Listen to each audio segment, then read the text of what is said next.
Welcome, I'm Donald Cannon, and I'm going to talk about my favorite subject, Великий могучий английский язык. Have you ever noticed how you can write or say a sentence longer in Russian than you can in English? Let me give you an example. В метро я увидел человека в черном пальто с большими сумками и маленькие собачки, говорящего по-французски. In the metro, I saw a man in a black coat with large packages and a little dog speaking in French. Now, why does this work in Russian but not in English? It's because of your case endings. You've got говорящего and человека, and they go together. However, in English, you end up with a dog speaking in French because we don't have the cases that you do. Let's try to change it a little bit. В метро я увидел человека в черном пальто с большими сумками и маленькие собачки, который говорил по-французски. In English, that comes out. In the metro, I saw a man in a black coat with big packages and a little dog who spoke in French. This example doesn't work in English either because it's still the dog who is speaking in French. But the way it works in Russian this time is different than the way it worked before. It's not your cases that make it work, but your gender. What you're not saying in Russian is «Я увидел человека в черном пальто с большими сумками и маленькие собачки, которая говорила по-французски». You're not saying that in Russian, but you're saying exactly that in English. Let's think about how many elements Russian has that makes the sentence hang together as versus how many elements English has. So you've got your cases in Russian, 6 of them. Nominative, genitive, dative, accusative, instrumental, and prepositional, 6. How many cases do we have in English? You're probably going to say none, or maybe 1. But that's only because you've been taught that way. In reality, we do have a case where we add endings to a noun. My father's dog. That's the only case that we have in English. So if we're counting, we've got genitive and everything else. What about our plurals? In Russian, you've got the same 6 cases, nominative, genitive, dative, accusative, instrumental, and prepositional. They all have different endings. That gives you 12 different cases. Look at plurals in English. What do we have?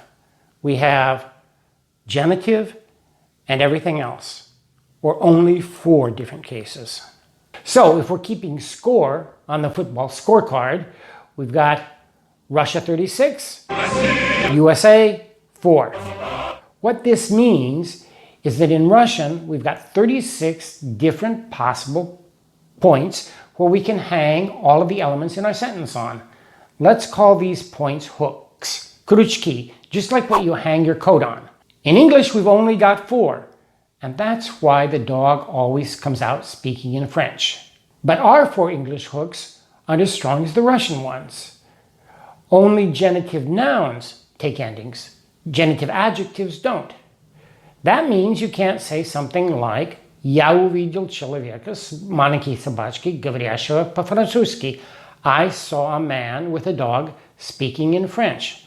And we can't say that because man has to be positioned closer to speaking. Otherwise, the dog comes out speaking in French again. What this means is we really only have 2 hooks. The first one is position. That is, how you locate your elements in a sentence, how the elements are positioned relative to one another. So if we move speaking in French closer to man, we come out with something like, I saw a man speaking in French with big packages and a dog. Okay, so we've got the man speaking in French, but he's speaking to the packages and the little dog. It still doesn't make any sense. So that brings us to our second hook, preposition. Now, getting these hooks is important. Otherwise, you end up with the tail wagging the dog. We're mixing the metaphors a little bit. Let's say you're writing an essay, or a resume, or a business letter. The hooks are always critical here. So how do you keep these hooks in mind? I'm going to give you a memory device that you'll remember for the rest of your life because you'll probably see it every day. How would you translate this? Уступайте места пожилым людям, инвалидам, пассажирам с детьми и беременным женщинам.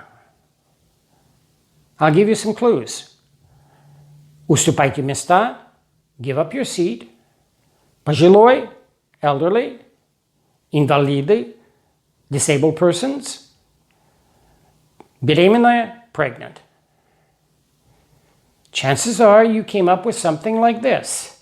Give up your seats to elderly people, disabled persons, passengers with children, and pregnant women. What you actually see in the metro every day is priority seats for elderly people, disabled persons, passengers with children, and pregnant women. But what that really sounds like in English is уступайте места пожилым людям, инвалидам, пассажирам с детьми и беременными женщинами. That's because the only hook you have to hang pregnant women on is with, just the same as the man in the coat spoke in French with the packages and the little dog. You see this sign in the metro every day. And every time you see it, I want you to remember that English has only two hooks, position and preposition. That's all I wanted to say to you today. Have a nice ride home in the metro tonight.